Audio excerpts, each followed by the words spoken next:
Hello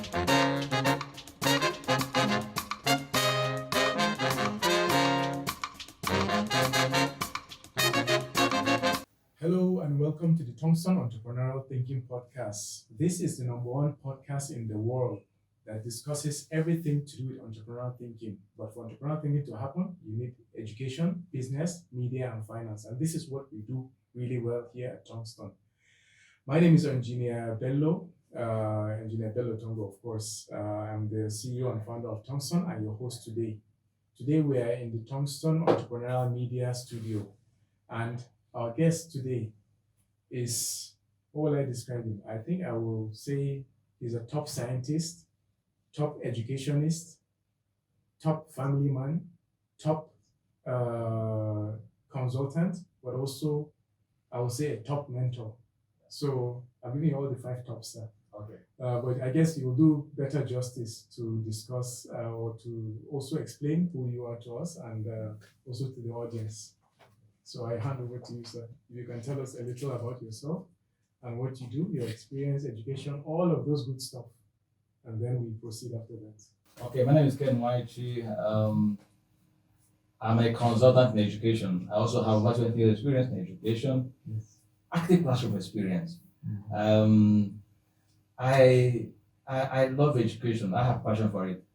And I feel what Tongston is doing now is a landmark in the issue of education all over the world. As a GFL award winner, I want to appreciate this platform, and I hope we all are going to enjoy it. Yes. Thank you. Thank you very much, sir. Very succinct and to the point. So let's move on, sir. And let me start with the first question. It starts from simple to complex. So the first one, how would you describe education? And whether it's formal or informal, how would you describe it, especially in this world that we live in? All right, thank you. Education is the process of giving or receiving systematic instruction. And now, when education occurs, there's a change in behavior. Yes. When education takes place, learning takes place, Right. and certainly there'll be a change in behavior. Mm. Unfortunately, most persons mistake education for schooling. Yes. You know, you must not go to school to be educated. Mm. You know, at any point in time, Yeah. education takes place in the home, in the church, Yes. on the street, in the market. Yeah. It's an all-round thing. You know, so when education, brings about learning, Mm. there is a change in behavior, Mm. and that is what it is. When you're just talking right now, I remembered there's a saying. I don't know how it goes, but it sounds something like somebody goes. When somebody is not performing well, that behavior is not really happening. Yeah. You're not seeing in his life. Yeah. They usually say But I'm not this there. person went through education, but they didn't pass through it. Yeah. Exactly. So I guess that's what you're saying. The attitude or the character or behavior is the end goal. So it doesn't matter whether you have knowledge or skills. The attitude, the character also needs to be affected. Behavior needs to change Exactly. before you can say that really the person has been educated. Mm. Yeah, because ultimately you must have known what you never knew before. Yes. And once new knowledge is acquired, Yes. there will be a change in behavior. Right. That change in behavior now reflects in your attitude. Yes. A positive attitude, of course. Yes. Towards what you're not doing right before. Yes. You're now doing it right. It Right. shows that you have learned something new. And Yes. sometimes when you watch people who have learned something new, they Yes. nod their head. Yes. That shows something new has been learned. Agreed. And that's As I'm doing right exactly. now. As you're speaking all these gems, I'm actually being like, yeah, I'm Exactly. being educated, I'm being schooled by you. Exactly. And let me just ask another thing on this.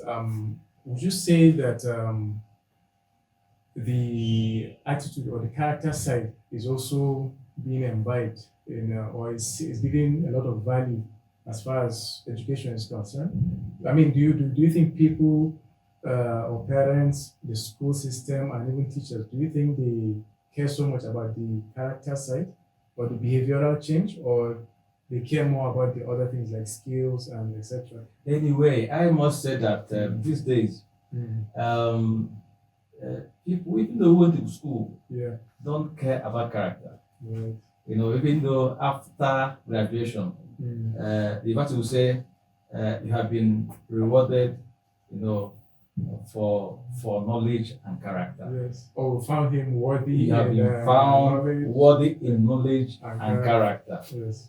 But it does not play out at the end. Yes. People want to look at the end result. The end result is getting a job, Mm. a good job, getting a good Yes. pay, living a good Yes. life. Yes.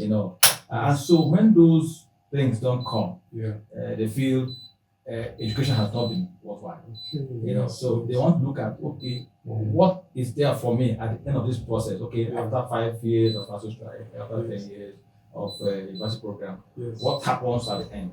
Mm. No job, of course, you may not have acquired any skill Yeah. that will translate into self-reliance. Yes. So you can't help yourself. So Yeah. character is eroded. Wow. But ultimately, Yeah. we should look at character and learning. Mm. And that learning must make you self-reliant. Mm. That is the purpose of education.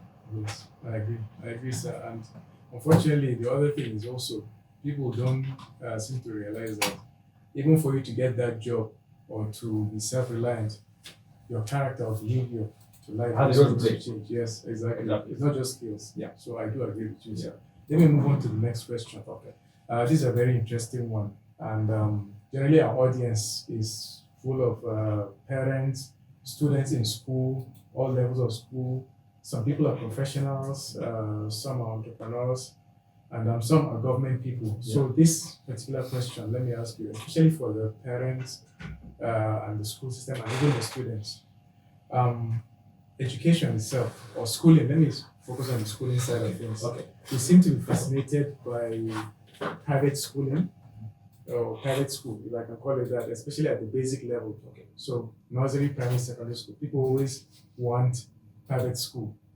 But when it comes to the tertiary or higher education, they want international education. So why do you think this? Where do you think this fascination is coming from? Meaning us just wanting to do private school, and then by the time we finish, also we want foreign education or abroad. Why do you think that is the case, as opposed to going through the normal system like everybody, which is the public school system, and even at the higher level here in Nigeria and within the countries that we reside in? Thank you. Let me start from the basic school. There is this concern about class. Most parents, feel good. telling others, my child is in this top international school. Right. My child is in this top international school. This is how much I'm paying, as tuition. They feel so good about that. Yes. Irrespective of whether they're learning or not, they feel so good about that. And another attraction is the environment, Okay. learning environment. Learning how to take place in the right environment. So parents feel more comfortable, all right? Especially well-to-do parents feel more comfortable placing their children in schools that have good learning environment, good infrastructure, good laboratories, all right? Sound teachers, well-trained, and well-paid teachers, all right? And not teachers who ask children to go and buy donut for them. They'll be bringing donut to the class, and they'll bring melon to the classroom, and they'll be peeling. The children will help them peel the melon, and their time is going. So another factor is that of the poor quality of education in public schools. When you go, there's one school close to my house. It's a public school. Okay. My children call it a marketplace. It's a public school. Yeah. Okay. My children call it a marketplace. Wow. So it's a sin for my children. Okay. Each day they don't go to school, Yeah. they'll go through the window and be watching the drama. There's no control. They come to school by 10 o'clock, and you don't know when they're in session and when they are closed. Yes. I get what I'm saying? Yeah. And they are all over the place. So this is one of the things parents are trying to avoid. And so the attraction is on learning environment, attraction is on the class, attraction is on the quality of teaching. Then also the brain drain here Yeah. You know, it's also as a result of strike. When you start a program that is meant to last for 4 years, Yes. you do it for 7 years. Yes. So parents who have the means of sending their children abroad Yeah. will have no other choice than to live abroad. Mm. And again, the employers of labor Yeah. want to see international certificates, want to see international degrees. Yeah. And you come and tell them you attended Kenbridge London, you Yes. attended London, Yeah. you know, University, Oxford, Harvard, then you are making a difference. They will see you as a serious person, you know, and they will hire you. But once you are for one school, you know, in Nigeria, one public school, you know, I think you're not serious. You know? So those parameters are basically the reasons parents want to do all of this abroad. You know, and again, oftentimes people who go abroad to study don't return. You know. So it's like an exit for them. Yes. So it's a route to greener pasture. Yes. Okay. Once you want to go to school abroad, then you settle down there. You know, you don't need to come back here. Yes. So not even return at all. Yes. You know, until they grow old. Yeah. So that's like a silent benefit to it. Even if they won't come and say that, I want to go and study abroad so that I won't come back to my country. Exactly. But it's there. It's there. Yeah. It's there. Absolutely. You know, you wouldn't hear anybody saying it, but it's there. Yeah. You know, and that is the concern we have about university placement abroad. Yes. You know, there have no end to it. Yeah. There have no end to it because system has not changed. Mm. You know, for example, right now students have been at home for a very long time. Yes. So when would that come to an end? Mm. You know, and again, sadly enough, I visited the university here in Nigeria. Yeah. For a master's inquiry. Yeah. So I got this. I said, "We can see your laboratory, chemistry laboratory." Mm. I got to the laboratory. It was just like an abattoir. I saw one wooden bench and nothing else. Okay. One defaced blackboard Yeah. and nothing else was in the laboratory. I was asking, where are the reagents? Where are the equipment? They said, of course, you can see it. That's all we have. Yeah. And I shook my head and I went back. Yeah. So it's a fundamental problem now. We have to solve. Yeah. And I guess, as you said, that is where the not just the private schools, but also the ones abroad have an edge over the ones, so yeah. people obviously, People exit Yes. willingly. yes. Something interesting about this matter that we're talking about right now is that some countries, like, they have the best education systems, like Finland. Yeah. There's no private schooling. Yes. And most people don't even leave the country to Yeah. go and study abroad. Yeah. And all that. But their system works and etc. Yeah. However, here's what I want to know. What if there's a system or policy or new method now, like how it exists in the US, where there are schools called charter schools. Okay. So this is where private sector and non-profit organizations will buy public schools. So it's almost like privatization of the public school system. Do you think that is possible here in Nigeria to privatize the public school system so that they all become private? And if so, are there any downsides you think that would or disadvantages that are happening if that happens, or will it be all positive? Yeah, you see, there's a problem with that. Yeah. You know? Because right now government privatizes other institutions. Sectors, yes. Yeah. So why not the education sector? Yeah, I think it's happening now. Mm. I had to recruit some staff for one school now that was formerly a state-owned secondary school. Oh, Right? okay. Now a set of businessmen, Yeah. you know, bought the school from the government Okay. Interesting. and now set it up. Yeah. So now it bears the name of that school still. Yeah. The name has not changed, Okay. but the value added has changed. Yeah. So it's the same name. The same as name. How, But the content of the curriculum yeah. has Everything changed. has changed. Yes. Okay. The quality of teachers, Yeah. you know, changed. Yes. The infrastructure changed. Mm. You know, whatever thing the school has to offer Yes. has changed. Okay. You can see. So that acquisition is possible. Right. But the problem here is that the fees will never be the same again. Ah. Yes, Okay. the Yeah. fees Yeah. cannot be the same. Yes. You know, because what they're offering Mm. is of a higher value Yes. than what the public schools offer. Okay. And so it's not going to be affordable. Yes. So children from poor families, Mm. you know, whose parents are not well to do, they're not be able to attend such schools. So they're paying the price for the improved quality. Exactly. Unfortunately. Exactly. Even though that's supposed to be a good thing. Yeah. The quality. That's supposed to be standard. Yes, yes. You know, but yes. now a few persons will privilege to attend that school, Mm. and even though from the onset had been a public school, Yeah. but because the standard had been eroded, Yes. the infrastructure is updated. Now, Mm. a set of individuals came to acquire the school Wow. for a price, Yes. and now rebranded and repackaged. Ah, So now it becomes more expensive. yes, yes. In fact, at a time, some 10 years ago, the federal government wanted to sell off unity schools Okay.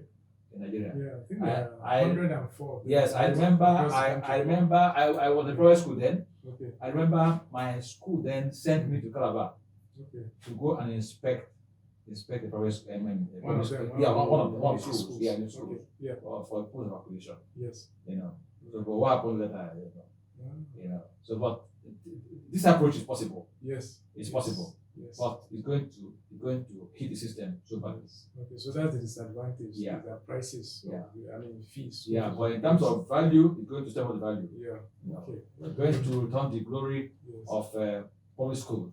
Ah. You know, if that is done. But Yes. I don't see it in the future. Mm. I think one of the, I may be wrong, but before we move to the next question, I think one of the ways in the US they were able to do this charter school or this privatization is that whatever whatever budget, the same budget that is allocated by the state or by the country to, yeah, but to particular each of those schools, Okay. it's the same budget. So almost like if you're in charge of that school, they privatize that school. Yeah. Whatever money is supposed to come from government allocated to that school, you collect it. So that is all your school fees and whatever thing that you need. So you don't charge. Cost. Yes, You don't charge tuition. you don't charge tuition. So it's free education. That's how they've been able to do it. Maybe just a few things they will charge, but it's government that's paying for their school fees and everything. But it didn't change. Maybe if the quality of proof that your quality is better, maybe they will increase the fees more or allocation that's supposed to go. So I think that's how. But I said I may be wrong, but this is what I know. This is the little that I know. And That's how they were able to. And do it. essentially, private Yeah. individuals, businessmen Yes. also inject so much money into such schools. Yes. You know, by way of charity. Yes. Yes. By way, as They're their invested own, in the school. as their Yes, way yeah. of corporate social responsibility. They try to donate such schools, to make sure that more people go to school. Exactly. And then their names are heard. Yes. You know. And because they know it's an arrangement with government, you Yeah. always have intakes, and they are doing impact. Exactly. They are changing people's lives. Lives. Yes. Ultimate. So I think that's how they were able to do it. Rescue the school. Yes. So speaking of public schools and also what can be changed or improved and etc. Let me ask this question. Okay. If you were a federal minister of education, that's at the whole country level, Okay. or at the state level, maybe it's a state commissioner of education, Okay. either of the two, what would you say are the key things that you will focus on changing or improving the most, and how would those things be achieved? How would you go about it Okay. easily? Okay. But yeah, thank you. first let's hear what are the kind of things that you think should be the focus of change. If Okay. you, Mr. Kent, Hmm. you are honorable Minister of Education. Minister of Education. Yeah. Yes. What are those things that you focus on changing or improving? Yes. And I then hope I'll get there. Yes. I hope I'll get there. We pray, sir. You know. Yes. You We'll see. make our work easier. Yeah. We just go and say, It's Mr. not Kent, we easy. know you. So please just put this thing. I can fix it. Yeah. So you see, ultimately, I have to review the curriculum. Okay. I'll need to transform secondary schools Mm. to entrepreneurial schools. Mm. Those teachers in secondary schools must become entrepreneurial educators. This music to my ears. Okay. Go. Now, those learners in schools Yes. become entrepreneurial learners. Mm. I get what I'm saying. Yes. And by so doing, they have the capacity to two things: Mm. to design products, Yes. to market, to sell. Mm. You know, to negotiate, Mm. to communicate. Yes. They can do all of this. They can be self-reliant at the end of their stay in school. You see, I was thinking that this system was going to achieve that. I was thinking, I was just hopeful that it would achieve that, even though it has not. So I will first and foremost review the curriculum. I'll make it entrepreneurial curriculum, such that students who graduate from secondary schools and universities don't need to rely on government for employment. Number two, I will need to retrain the teachers. I will need to build their capacity. Teachers, when you retrain them and they are upscale, they're able to deliver quality in the school system. And then for them to achieve that, I must have to review their wages. Very important. As it is in Germany, Yes. as it is in Finland, teachers are well paid and they are happy. They're not complaining. You understand? Yes. Now, a teacher earns as much, in fact, much more than a regular doctor. And you keep wondering, how come? I think the former Prime Minister of Germany or Chancellor was asked that question. Why do you have to Why do you have to pay teachers more than you pay doctors? I asked the question. Why would I pay teachers more? Who taught doctors? Yeah, without the teachers, the doctors wouldn't exist. You understand that? And that answers the question. So I will review their wages and I will ensure that teachers are comfortable. I will make the profession very attractive. Right? So that people who graduate out there who want to be teachers. And again, I want to set the standard.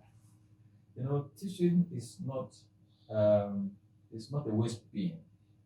It's not a place where never do well settle. People don't find jobs elsewhere. It's okay, let me just as a last resort, let me take up teaching. Teaching is not just like feeding melon. You must be trained, you must understand how it works.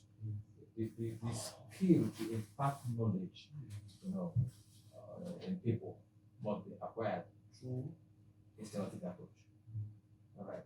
So I'll also look at that among others. Yes.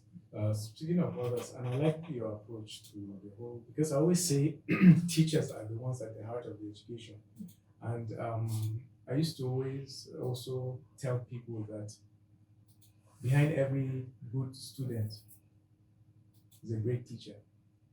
Behind every good school is a great teacher also. Exactly. So the teachers are the common denominator between good schools and good students. So everything that schools celebrate in this world Revolves around teachers. is the teacher that made it, whether they know it or not.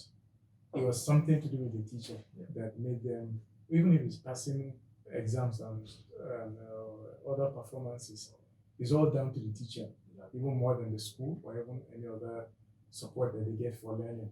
But elements of education also, you talked about the teaching, you talked about the curriculum. There's one particular aspect of education that seems to always be the motivator or driving force for educational policies and changes and quality, all of those things. And that item or that element is assessment. Most times, even when you go to certain schools, when you look at their question paper, question sheet, just by looking at the question sheet, you know the type of school it is, you know how good the school is, how good the teachers are, etc. Exactly. Yes, and unfortunately, or should I say fortunately, we're in a system where everybody wants to pass standardized exams like WAEC, SAT, etc. Is there something also as a minister or commissioner of education that can be done to improve assessments and exams and WAEC and the rest, or even maybe go beyond just passing exam? You see, one of the cardinal objectives of education, 21st century education, to develop critical thinking and problem solving. Now, if the questions students answer exam don't meet Bloom taxonomy minimum standards, then it's out of it. Yeah, recently I created a school and I waited for their exam questions for this time. And I went through the questions and I called the teacher. These questions are falling short of Bloom taxonomy minimum standard because it does not stimulate critical thinking among children. It does not stimulate problem solving. And if these things are not addressed, then the exam, becomes a form fair, just to pass and pass out of school without learning anything. So the purpose of the exam must have been defeated. And so, essentially, Bloom taxonomy must factor in both the teaching process and the assessment process. Right? Yes. There must be quality assurance.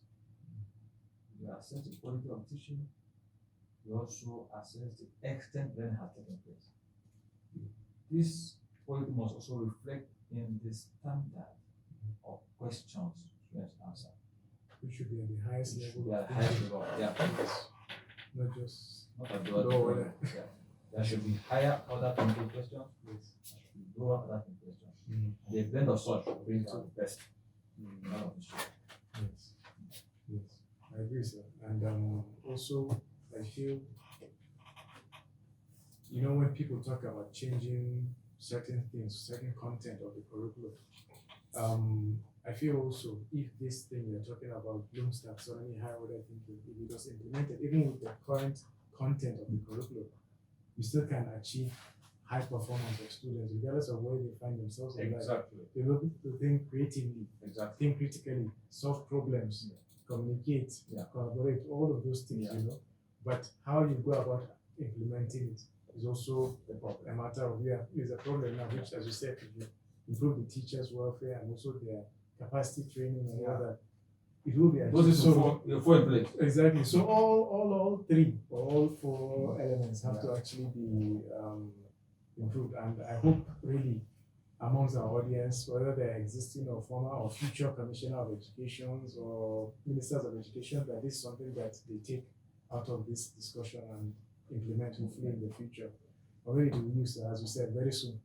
So that you set the pace and then the rest will just come and people like us in the later will come and build on it. I hope so. Okay. So my second to the last question, just before the final one. As teachers or educators, we go through teacher training institutes, we work in schools. Sometimes we collaborate also amongst ourselves as peers, as teachers and educators. What do you think the training institutes, the schools, and even they themselves, the teachers or educators, what do you think they get wrong about the profession or the career of teaching and educating? You see, education, according to National Policy of Education, 2013, says education must be comprehensive. It must be protective. It must be functional. And it must meet the needs of the society. Now, when those institutes, the practitioners, don't understand this, it's difficult for them to offer what they don't have. Unfortunately, teaching profession has been seen as the final bus stop for people who are able to find employment, gainful employment. So okay, I can't start on teaching. Unfortunately. And because they have not been trained to teach, to impart knowledge, it becomes a case of garbage in, garbage out. All right. Most of the time, they go to grab everything planned. Lessons are not planned. People go to the classroom and deliver lessons shabbily, leaving the students more confused than they came. Right? So now the point there is that those in those colleges and institutes and universities must understand that if they don't prepare these students for life after school, those students will become a liability to the country. They become a problem. And that is where we have a high level of kidnapping now. Yes. Sophisticated kidnapping, banditry, people do all kinds of things. I begin to wonder. Cyber crimes are on the increase because these students were not taught what they were supposed to learn in school. So now they came out finding no jobs. They had to discover themselves. Okay, there's a way around it, and it's a very, very big problem.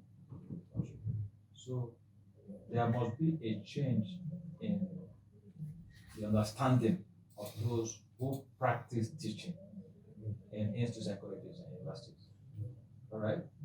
So the ultimate thing is to prepare them for life outside school, so that when they graduate, they will be self-reliant. They will create jobs. They will design products. They will sell.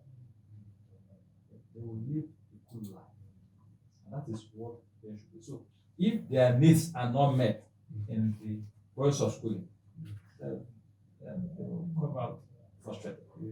And then crime will go on the increase. Yes. That's a problem. Yes. Yeah. So what you're saying is to really judge the performance of these institutions of training teachers and schools, the impact of what those teachers do for their students in the future after graduation is what can also tell whether you're really a teacher, you've become or trained as a teacher. Exactly. Yeah. Exactly. MIT. Yes. MIT. Yes. Now, MIT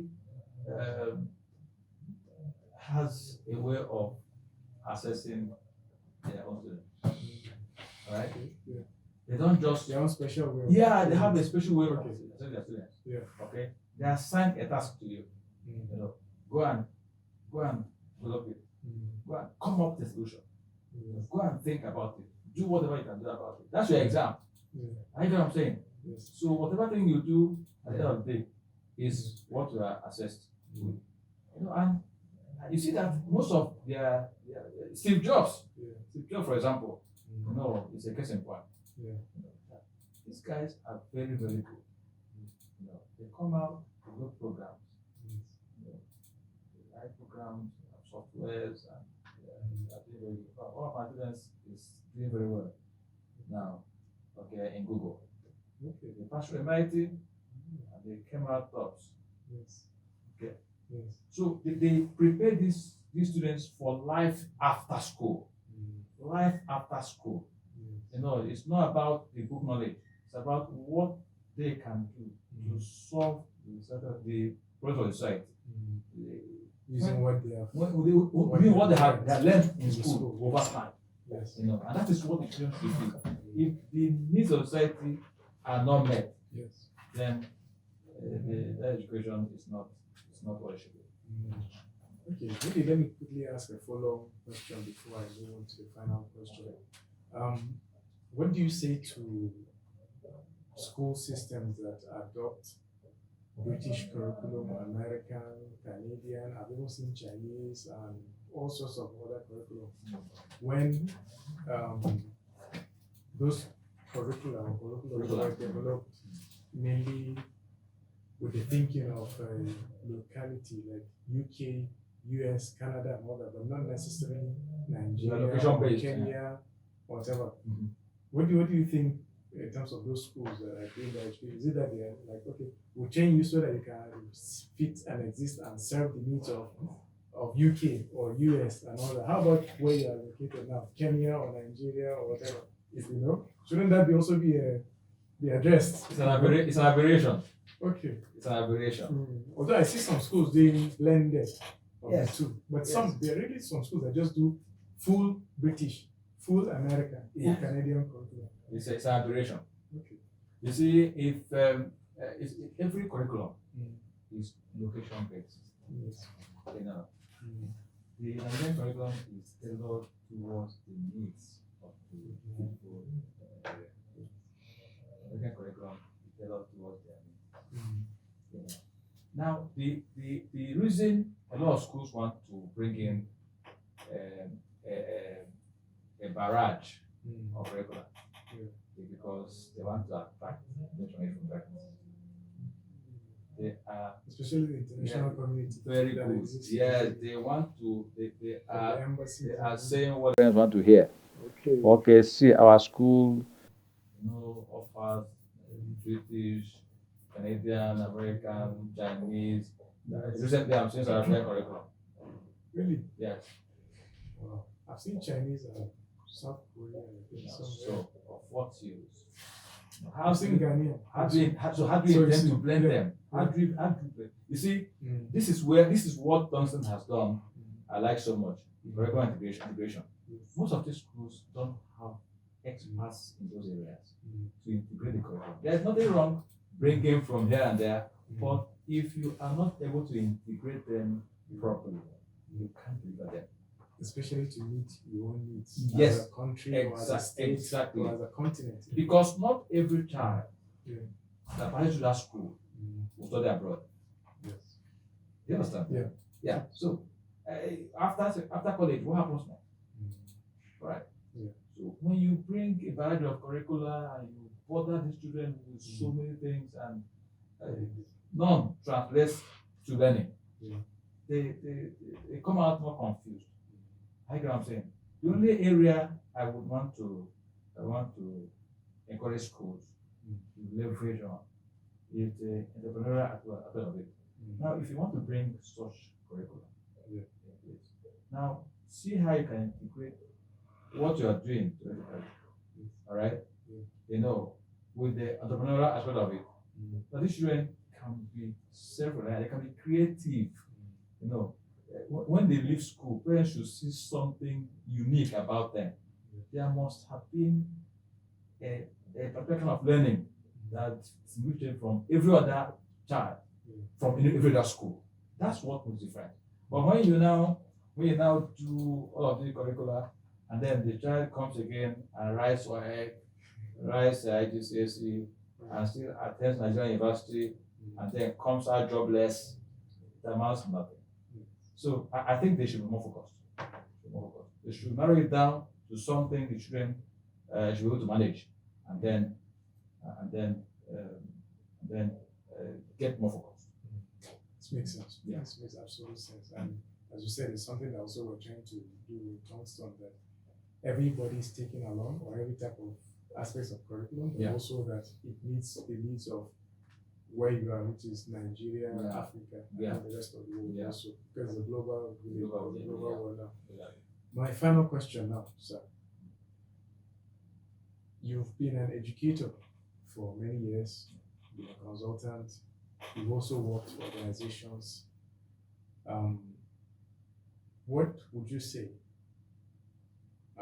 if at all, similarities between the competencies or even the practice, the day-to-day practice of an entrepreneur and also versus an educator or a teacher, which you have existed in both spaces, yes? Yeah. You're an entrepreneur, but also you're an educator at the same time. Okay. Are there any similarities between what you do in day-to-day, or they're just totally, nothing aligns? Okay. Yeah. There's just a thin line Mm. between being an entrepreneur Mhm. and being an educator. You know, when your education is tailored towards self-reliance, Mm. then you have to raise that thin line. Okay. All right, as an entrepreneur, you are involved in product design. Yes. You are involved in product marketing, product sales. Yes. You know, you are involved in negotiation. Mm. You know, now as an educator, I'm involved in maybe testing the product. I can make presentations about the product. Yes. I can also speak to a crowd. With a view convincing them about a product. Even though I'm not selling it, You know, but between entrepreneur and educator, if there's a product, you know, you have developed, you need financial literacy to market. You need to communicate to your customers. You know, now you need to understand negotiation principles. You know, you need to sell or be sold. You need to understand that, you know, this product, you know, must have end users. So how do you reach out to end users? It's through communication. There must be a meeting point. Meeting point is that what the entrepreneur does every day, okay, should be learned by the educator. What the educator does every day should also be learned by an entrepreneur, because they need both competencies, you know, to sell their product and make profit. Yes. You know, just what you just talked about now, entrepreneur should learn what the educator does, or educator should also learn both. After my few years of teaching or being an educator, and I found myself after some few years now having to stand and present to a focus group of customers or prospective customers. It was actually the same thing I was doing even as a teacher. I walk into the room and there are students that have different needs and whatever, but they still have an underlying need that they have, which is they need to learn mathematics. They need to learn this topic, algebra, that I'm about to teach. At the same time, it was the same thing also when I was speaking with this audience of prospective customers. They need to be informed or educated of this pitch or this idea that I have. And it's only if I do this presentation well that they can buy this product that I'm offering. And it was the same thing.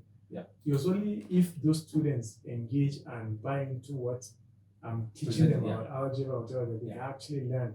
So that was a very interesting similarity also I saw. It must be a buy-in. There must be a buy-in. Yes. A buy-in. For them to learn it, they must buy into your idea or what you're telling them. Some time ago, I had to define education, you know, as the process of using what you know to convince a learner with a view to changing his behavior.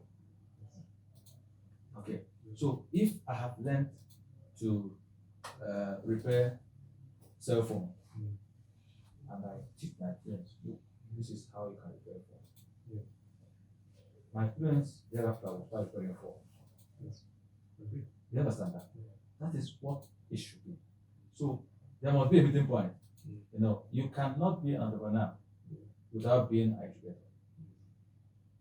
So now we are advocating that all educators in schools should learn to be entrepreneurs, so that these children can be inspired.